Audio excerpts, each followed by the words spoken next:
Ça parle maison commune et confinement chez La République En Marche. Les Républicains continuent leur débat. Hidalgo fait du Hidalgo. Il est l'heure du 28e épisode de La Farce Tranquille. Taisez-vous. Mais cet homme est ahurissant.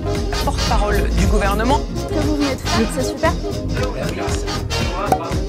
28e épisode déjà de votre émission politique sur Juste Milieu, La Farce Tranquille, vous le savez, tous les mercredis à 18h, c'est désormais le rendez-vous politique à ne pas manquer. Il y a ça, Stade 2 et 30 millions d'amis. Voilà, là tu as à peu près le programme qu'il faut pour la semaine, et je peux vous dire que de semaine en semaine, on va avoir un programme où on va s'en mettre plein les babines. Et vous connaissez la tradition, on va commencer avec rien de plus que le match de la semaine. Maintenant, ça va chier. Alors vous le savez, depuis plusieurs semaines, les duels sont face à Emmanuel Macron. C'est vrai que ça fait des mois où il est premier dans tous les sondages. Donc moi je me suis dit, je suis pas plus con qu'un poulpe, je me suis dit tiens, on va vérifier auprès des spectateurs de Juste Milieu. Et cette semaine, le match était entre Marine Le Pen et Emmanuel Macron. Bon, c'est ce qu'on peut appeler une réponse. Dans le milieu de la statistique, vous avez été 2295 à voter, 2246 pour Marine Le Pen. Ouais. Ça fait 97,86%. Ouais, du total.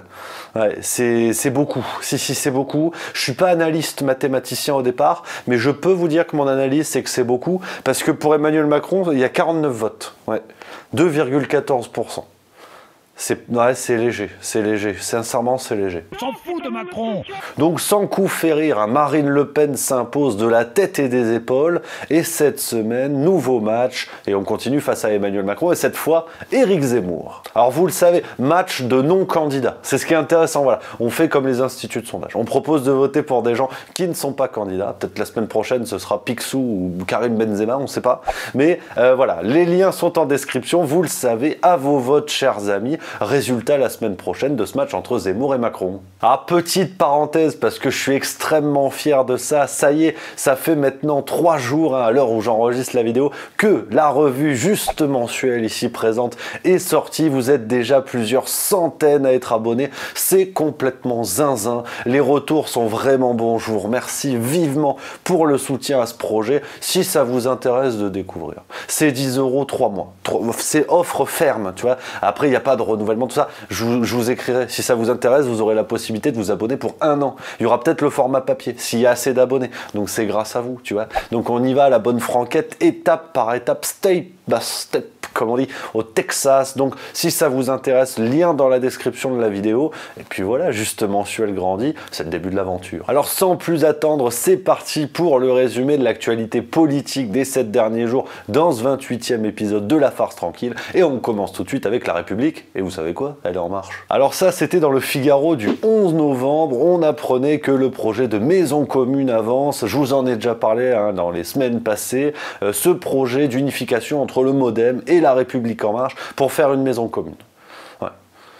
Oui, ça veut rien dire, mais c'est pas... Ouais, calme-toi, parce qu'aujourd'hui, il y a beaucoup de choses qui risquent de t'énerver quand même. Je te jure que n'est dans la merde. Alors, nouveau venu dans ce projet, le parti Horizon d'Édouard Philippe.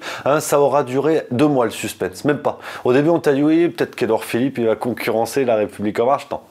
Non. C'est comme quand, tu sais, il y a une boulangerie qui couvre dans la même rue, tu dis, tiens, peut-être qu'il va y avoir concurrence. Bon, en fait, t'apprends, c'est le même propriétaire. Donc là, c'est pareil, c'est exactement pareil. Donc, Horizon se joint au MoDem et La République En Marche pour ce projet-là. Initialement, c'est vrai qu'on s'était dit, il y a un projet de camp démocrate. Ouais, tu sais, une américanisation de la vie politique française. Tu vois, les démocrates contre les républicains. Bon, on avait déjà les républicains. Donc, fallait les démocrates. Non, ça va être clairement une autre salade. Ah là, aujourd'hui, on est dans un immense concours de phallus pour savoir qui prendra la tête de ce projet-là pour être le fan, la pom-pom girl numéro 1 d'Emmanuel Macron. Donc le combat est lancé entre Édouard Philippe, François Bayrou et Franck Riester, qui lui incarnerait l'aile droite de La République En Marche. Si, ça existe. Bon, c'est l'aile gauche qui existe aussi apparemment. Ouais. Enfin bref, en tout cas, voilà, on va bientôt connaître le nom de la personne qui va prendre la tête de cette maison commune. On ne sait pas à quoi ça va servir. Mais c'est pas la question, tu vois. Commence pas à poser des questions trop compliquées, Dimitri, parce qu'on va pas suivre. Et on devrait avoir la réponse le 28 novembre à la Maison de la Mutualité. Symboliquement, c'est fort. C'est chargé parce que c'est là où Emmanuel Macron avait fait sa première réunion publique de futurs candidats le 12 juillet 2016. Et on ne voit vois pas comment maintenant Emmanuel Macron ne va pas aller jusqu'au bout. Oui, peut-être tu t'en fous, mais je le dis, c'est la chronologie. Donc voilà, symboliquement, ils vont y aller et ce sera une des premières étapes de la campagne d'Emmanuel Macron pour 2022 cette fois. D'accord, oui. Alors pareil, pêle-mêle, dans les nouvelles de La République En Marche, on apprenait dans le Figaro du 13 novembre que Laurent Hénart, le patron du parti radical, se rangeait aux côtés d'Emmanuel Macron. Oui, alors la première nouvelle, c'est de découvrir qui est Laurent Hénart, et qu'il y a un parti radical. Ouais. Alors quand t'es radical et que tu t'allies à Emmanuel Macron, c'est comme quand il y a écrit sauce piquante, mais qu'en fait c'est de la mayonnaise. Ouais, non, ça ne pique pas, et ça ne piquera jamais. Donc voilà, c'est un peu ça, donc voilà, on passe, je voulais juste te le dire, c'est tout. Et puis sinon, ça c'était dans Le Monde du 16 novembre, on apprend que La République En Marche cherche du pognon, 5 millions précisément, pour la campagne d'un candidat qui n'est pas encore annoncé. Bon, aujourd'hui ça va être taquin comme vidéo, donc attention. Bon, ils cherchent 1 million, apparemment sur le reste ils sont bons. Ouais, parce que tu as une limite de 22,5 millions de dépenses autorisées pour un candidat qui va aller au second tour. C'est ce que nous dit Le Monde. Donc apparemment, le reste du pognon, ils l'ont déjà. Là, il faut 5 millions qu'ils vont aller chercher en dons, trucs comme ça, vente de chocolat, enfin voilà, il faut 5 millions. Ouais. Regardez Lucienne, 400 millions de francs formidables, Lucienne. Alors en moins rigolo, parce que c'est vrai que je t'ai pas menti, tu connais la maison, c'est pas non plus le Club Med de Saint-Domingue. Parfois c'est moins drôle. Ouais, côté La République En Marche, bon c'est le gouvernement, ça commence à reparler reconfinement. Ouais, je sais, non mais je sais que les gens s'étaient dit le vaccin ça va nous sauver la vie, on passera Noël sur la terrasse et tout ça au restaurant. C'est pas sûr. C'est pas sûr parce que ça commence à jacter. Bon, on en parle à peine, parce que tu vois, c'est tellement pas à l'ordre du jour. Pêle-mêle, il y a eu quelques articles dans la presse. Léger, vraiment léger. Le vaccin, il les protège à 95% des formes graves. Par contre, il les protège à 100% du confinement. Et puis pour continuer dans les réjouissances, tu sais, il y a les Autrichiens, nos amis autrichiens. Alors eux, ils ont inventé le confinement pour les non-vaccinés. Ouais, ce qui ne changera pas forcément la donne, mais c'est pas la question. Et on en parle aussi en France. Mais pareil, c'est pas sûr, mais la presse se dit tiens, maybe.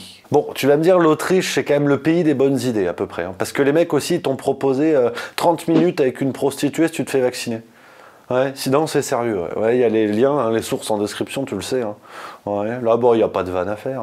T'es bonne, la salope, je te baisse. Non, puis tu vois, par rapport à tout ça, t'avais Gabriel Attal, porte-flingue de l'Elysée. Il était chez Ruquier le 13 novembre et il a dit, il en a parlé, il a dit non, c'est pas sûr. On le fera peut-être pas, mais on le fera. Enfin, mais peut-être pas. Mais enfin voilà, du Gabriel Attal dans le texte. Quoi pour éviter ça chez nous? On l'espère, on va tout faire pour. Alors, petite analyse avant d'enchaîner sur les autres parties, tu connais la maison, toujours un petit grain de sel.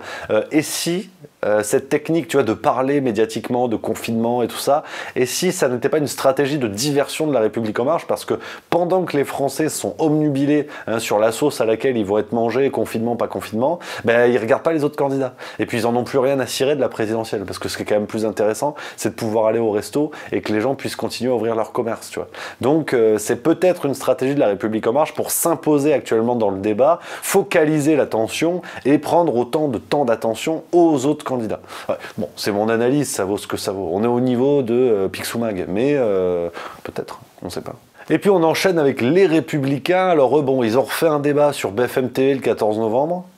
Voilà, fin du résumé de ce qui était important à retenir. Mais sur ce qui est confinement, parce que je t'en parlais juste avant, tu vois, il y a une transition. C'est quasiment Robert Hossein, c'est bien écrit. Ils sont partagés, les gars, quand même. Ouais, ils pourraient marquer des points à dire, nous, on veut restaurer la liberté des Français. Non. Ils s'appellent républicains, c'est pas ce que je dis. Mais, ouais, non. Quelle indignité. Ils en ont parlé. T'as Pécresse et Bertrand qui sont chauds pour un confinement des non-vaccinés. Ils ont dit, ouais, pourquoi pas. Et donc, s'il y a des décisions difficiles à prendre, je l'assume. Y compris celle-là. À l'égard des non-vaccinés. J'envisagerais le reconfinement uniquement des non-vaccinés logés. Juvin et Barnier, pas favorable. C'est tiède. Bon, ce qui va bien avec les personnages. Il faut que nous mettions toute notre énergie pour aller chercher, entre guillemets, ces gens qui n'ont pas été vaccinés, avant de leur mettre des contraintes. Je pense que le pass sanitaire, dont on a beaucoup parlé, c'est l'outil pour la vaccination. Et Éric Ciotti, il a dit c'est mort. J'y suis opposé, moi je suis pour le pass sanitaire, j'ai voté la loi à l'Assemblée nationale. Ouais, Éric Ciotti, il a dit c'est mort. Il a dit vraiment, non, allez tous vous faire cuire le cul, il n'y aura pas de confinement. À voir, hein, parce qu'ils sont beaucoup à avoir dit ça, bref. Alors du côté des écolos, cette fois, ça c'était dans Le Figaro du 16 novembre, on apprenait que la campagne de Yannick Jadot, c'est un petit rythme. Ouais, ça y va mollo l'astico. Tu sens que c'est du Carla Bruni, tu vois. Ça pousse pas trop les notes, mais ouais, apparemment, il y avait eu un emballement au moment de la primaire. Là, tu sens que c'est en train de tourner vinaigre, d'autant qu'il subit des attaques dans son propre camp. Ouais. Non, c'est bien la politique française, moi je dis pas. Hein. Parce que c'est vrai que dans les sondages, ça stagne. Hein. Yannick Jadot est toujours autour de 7%, soit 2 points de plus que Anne Hidalgo. On va y revenir, elle nous a fait des belles pépites. Et 2 points de moins que Jean-Luc Mélenchon. Donc tu vois, il est toujours au même niveau depuis plusieurs semaines. Ouais. Et puis bon, il y a toujours des questions sur la présence de Sandrine Rousseau dans l'équipe de Yannick Jadot. Il n'a pas voulu l'acheter hein, par souci du recyclage, et donc il l'a gardée pour voir ce qu'il pouvait en faire. Mais bon, c'est Sandrine Rousseau, quoi. Elle est punk, comme je te disais la semaine dernière, si tu suis. Puis là, on apprenait que Thomas Porte, alors lui, il était soutien de Sandrine Rousseau pendant les primaires. Voilà ce qu'il dit de Yannick Jadot. On aurait dû entendre parler de lui pendant les 10 derniers jours de la COP26. Et quoi ? Silence radio. Sa campagne n'imprime pas, et si elle n'imprime pas, c'est parce qu'elle n'est pas assez à gauche. Il ne s'entoure que de macronistes. Ah, belle ambiance chez les écolos. Ouais, on est pas mal. On est pas mal, les mecs qui ont réussi à se tirer dans les pattes tout seuls. Tout seuls. Personne ne les attaque et ils se disent tiens, c'est pas bon. On va s'attaquer nous-mêmes. C'est comme ça. Hein. Quand on pense qu'il suffirait que les gens arrêtent de les acheter pour que ça se vende plus. Et puis on enchaîne du côté de Zemmour, Éric Zemmour, hein, toujours non candidat, qui nous a fait une semaine à la Éric Zemmour. Hein, ça a commencé, ça c'était dans le Figaro du 15 novembre, avec un petit clash avec François Hollande. Ah, ça mange pas de pain, tu vois. C'est pas mal de se faire un petit peu de buzz sur le dos de François. Là, il parlait du Bataclan. Ouais, par contre, ça c'est pas drôle. Éric Zemmour, il l'a dit, hein, ils le savaient, ils n'ont rien fait. Le pouvoir était au courant du danger, il a préféré que les Français meurent, plutôt que d'empêcher des migrants de venir. Ouais. L'attaque est frontale. L'attaque est frontale, c'est du Éric Zemmour pur jus. Ça pique, ça pique. Donc François Hollande a répondu en disant voilà, fin de réaction. Et puis tout le monde s'est indigné. Ah, il y a vraiment eu une indignation. Manuel Valls, Marlène Schiappa. Ça veut dire que c'est grave, voilà. Ça veut dire que l'indignation, vraiment, ils ont dit non, c'est pas bien. Donc, ouais, non, si. Là, c'est vrai que les réactions ont été zinzin. Ouais. En revanche, on a eu un papier intéressant dans le Figaro du 16 novembre, une analyse de Charles Sapin. C'est le nom de famille, c'est bien, c'est dans l'ambiance. Et Charles Sapin, il nous dit, bon, c'est par rapport à l'officialisation de la candidature d'Éric Zemmour. Bon, déjà, on s'est planté sur Juste Mieux. Hein, je préfère te le dire, c'est honnête, on est entre nous.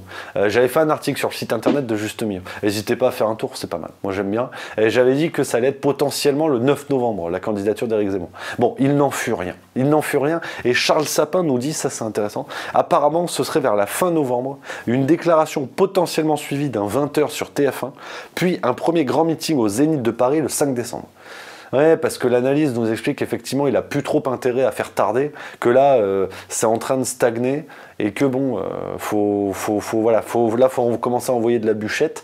Donc peut-être qu'on aurait une officialisation de candidature d'Éric Zemmour d'ici fin novembre.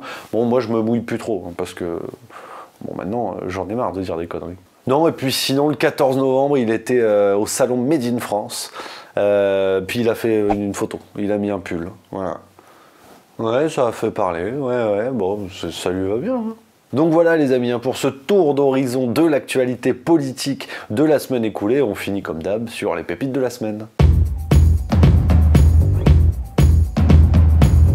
Alors cette semaine, clairement, on retrouve Anne Hidalgo qui nous fait des prix de gros sur les pépites. Hein. Tu sens que c'est fournisseur officiel. Et notamment, hein, elle a fait un discours il y a quelques jours lors de l'événement Paris au rendez-vous. Moi, je m'incline, c'est trop fort, écoute. On sort de zones de confort que l'humain se crée parce qu'il a besoin de ces zones de confort pour être souvent, presque en permanence, dans quelque chose qui peut s'analyser comme de l'inconfort. Mais en fait, de cet inconfort, il faut peut-être qu'on en tire non pas de nouveaux conforts, mais de nouvelles façons d'avancer. Ah ouais, non, si, on dirait vraiment un footballeur fatigué à la fin du match. Ah, il est interviewé par Laurent Paganelli, ça chante, il y a les cigales, puis le footballeur répond, tu comprends pas. Hein. Pourtant, ils viennent jouer au foot pendant 1h30, tu vois, donc on peut voir le concept. Anne Hidalgo, le pire, c'est qu'elle joue même pas au foot. Et elle est maire de Paris. Ouais. Ah et justement, en parlant de Paris, hein, pareil, il y a quelques jours, en plein Conseil de Paris, le clash Rachida Dati, Anne Hidalgo a continué. Ah, c'est les vampes, les deux.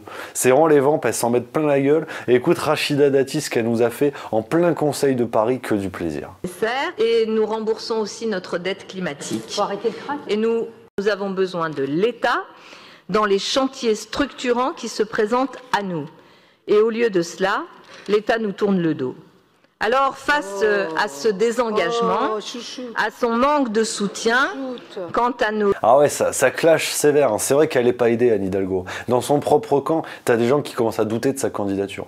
C'est pas terrible quand même. Moi, je trouve que c'est pas très gentil, mais bon, c'est comme ça. Enfin, voilà pour ces deux petites pépites de la semaine. J'espère que ça vous a plu. L'émission touche à son terme. Là, on arrive au bout, hein, au bout de ce 28e épisode. Vous le savez, on se retrouve la semaine prochaine. Ça ne s'arrêtera jamais. La farce tranquille jusqu'au bout, vers l'infini et l'au-delà.